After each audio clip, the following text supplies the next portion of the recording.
If your team is working hard, hitting their KPIs, and your revenue is still flat, you don't have an effort problem, you have an expectations problem. Most organizations think they're running a performance system. In reality, they're running on unwritten rules, rules that live in conversations, memory, and personal judgment. And unwritten rules don't scale. When expectations aren't documented, measurable, and visible, every manager fills in the gaps differently. Performance becomes inconsistent, forecasts get shaky, and revenue stops behaving predictably. You can repeat standards in meetings all day, but the moment success depends on an interpretation instead of documentation, performance starts drifting. And most leaders don't notice it until the numbers force them to. Here's what this looks like inside real companies. Leaders say expectations are clear because the dashboards are packed with activity metrics, calls made, emails sent, hours logged, parts picked. Employees hit those numbers and assume they're succeeding. But activity isn't the outcome. Revenue is, shipped product is, work that leaves the building without quality issues is. You get teams optimizing for the scoreboard they're shown, not the results the business actually needs. Everyone is busy. The numbers that matter barely move.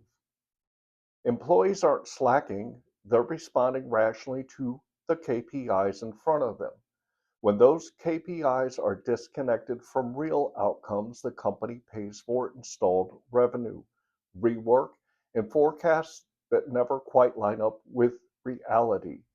You hear it in meetings every week. We hit our targets. Why aren't we seeing the results? That isn't a mystery, it's a measurement problem. I saw this play out inside of a company where sales team was underperforming badly enough that they were starting to lose reps. On paper, the activity looked fine. Call volume was there. Emails were going out.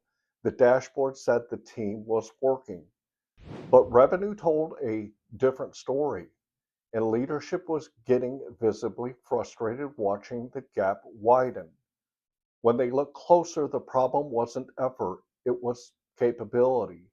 The reps were measured on outreach, but no one had actually taught them how to get in the door, run a real conversation, or move the deal forward. So they did exactly what the system pushed them to do. They hit their activity numbers and still missed the outcome. From leadership's perspective, it looked like the team wasn't executing. From the reps' perspective, they were doing everything asked of them and watching their pipeline stall anyway.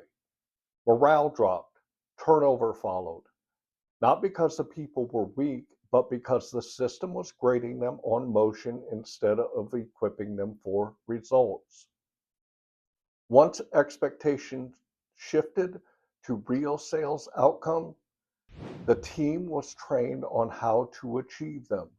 Performance stabilized. Same people, but different system.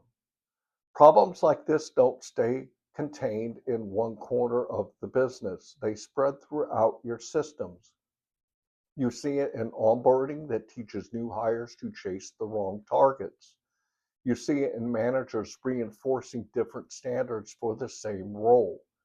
You see it in performance reviews that reward activity that looks busy but doesn't move the business. These pieces are connected. When they're misaligned, they quietly train people to optimize for the wrong outcomes. What I focus on is helping organizations map those connections clearly because most performance problems don't start with effort. They start with systems that are pointing people in the wrong direction. Here's the uncomfortable truth. Most organizations build performance systems around activity instead of outcomes because activity is easier to see and easier to count. Calls made, emails sent, hours logged. Those numbers are clean and immediate, and they're non confrontational. They give leaders something concrete to point to without forcing harder conversations about effectiveness. Measuring outcomes is messier. It means defining what success actually looks like, connecting behavior to business results, and addressing capability gaps when the numbers don't line up. That takes clarity, accountability, and sometimes uncomfortable conversation. So leaders often default to what feels safer and more controllable. At the same time, expectations live mostly in conversations. Leaders assume they've been clear because they've said something out loud. But spoken standards don't survive pressure. They get filtered through memory, personality, and management style. And what remains shift from manager to manager. Employees adapt to whatever is visible and enforced. They learn to hit the metrics in front of them, even when those metrics don't drive real business outcomes. Leadership ends up managing activity while hoping results follow. This kind of system doesn't collapse overnight. It shows up as busy teams with uneven output, dashboards that look healthy while margins tighten, and forecasts that never quite stabilize. By the time the revenue makes the problem obvious, the habits behind it are actually embedded in how the organization runs. Here's how to fix it. First, write expectations at the level of behavior and metrics, not mission statements, not values, not posters. Specific outputs tied to KPIs. If a role drives revenues, document both the activity targets and conversion expectations. If a role is gross profit, define the quality and efficiency standards that protect margin. Written expectations create a baseline you can coach against.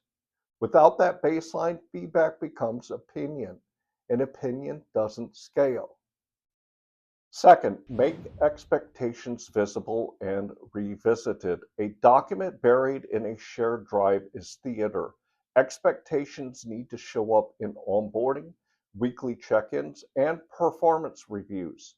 Teams must post their core metrics and standards where everyone can see them daily. Productivity improves not because people are pressured, but because the target stops moving.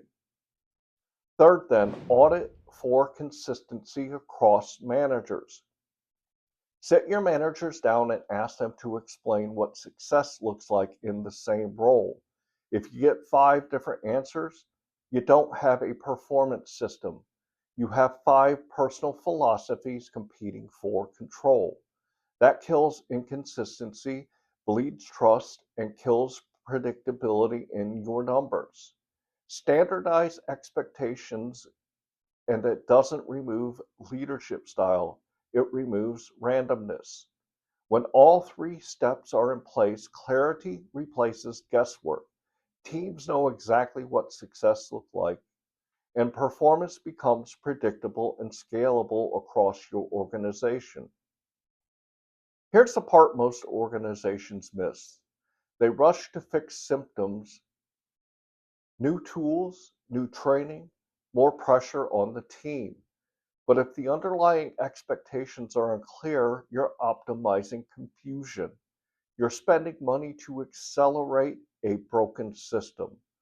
Real progress starts with understanding how your current onboarding, leadership habits, and performance standards actually operate, and not how you think they operate. Clarity comes first, everything else is downstream. If this is hitting close to home, send me a message. My email's in the description. Tell me what you're dealing with onboarding gaps, inconsistent leadership habits, or unclear performance standard.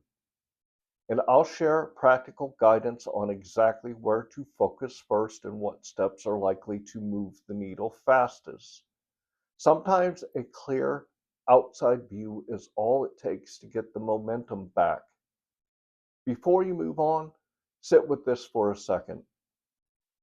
If I asked your manager to write down the exact expectations tied to their team's KPIs and outputs, would their answers match? That question tells you a lot about how your onboarding leadership and performance systems are really functioning. If this gave you something to think about, like the video, share your perspective in the comments, and subscribe for more conversations about how organizations actually run, not how we pretend they do.